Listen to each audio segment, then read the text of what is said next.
പിതൃമോക്ഷം തേടിയ ആയിരങ്ങൾ അഴീക്കലിൽ അറബിക്കടലോരത്ത് ബലിതർപ്പണം നടത്തി. പുലർച്ചെ മുതൽ വൻ തിരക്കാണ് ഇവിടെ അനുഭവപ്പെട്ടത്. അരയക്കരയോഗങ്ങൾ, പൂക്കോട്ട് ദേവസ്വം തുടങ്ങിയവരുടെ നേതൃത്വത്തിൽ തർപ്പണത്തിനായി വിപുലമായ ക്രമീകരണമാണ് ഒരുക്കിയിരുന്നത്.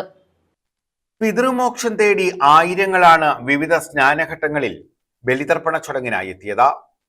ഓച്ചിറ അഴീക്കലിൽ അറബിക്കടലിന്റെ ഓരത്ത് പുലർച്ചെ മുതൽ തന്നെ ബലിതർപ്പണം നടത്താൻ ആയിരങ്ങളാണ് എത്തിയത്. വൻ തിരക്കാണ് ഇവിടെ അനുഭവപ്പെട്ടത്. വിവിധ കരയോഗങ്ങളുടെയും ദേവസ്വങ്ങളുടെയും സന്നദ്ധ സംഘടനകളുടെയും നേതൃത്വത്തിൽ ബലിതർപ്പണത്തിനെത്തിയവർക്ക് ആവശ്യമായ ക്രമീകരണങ്ങൾ ഒരുക്കിയിരുന്നു.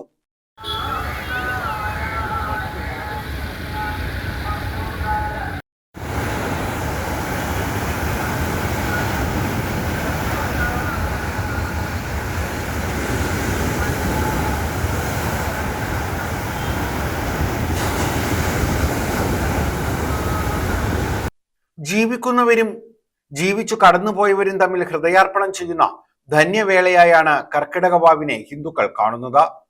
അതുകൊണ്ട് തന്നെ പിതൃക്കൾക്ക് ബലിയിടുന്നത് അതീവമായ പുണ്യകർമ്മമായാണ് കരുതുന്നത്. ദ്വാപര ത്രേതായുഗങ്ങളിലും ഭാരതത്തിൽ പിതൃപൂജകൾ മുറതെറ്റാതെ നടന്നതായി ഇതിഹാസങ്ങൾ പറയുന്നു. പിതൃലോകത്തെത്തിയ പൂർവികരെ നിശ്ചിത ദിവസങ്ങളിൽ അനുസ്മരിച്ച സമുദ്രത്തിലോ പുണ്യതീർത്ഥങ്ങളിലോ ജലാശയങ്ങളിലോ ചെയ്യുന്ന ബലിക്രിയയാണ് പിതൃതർപ്പണം.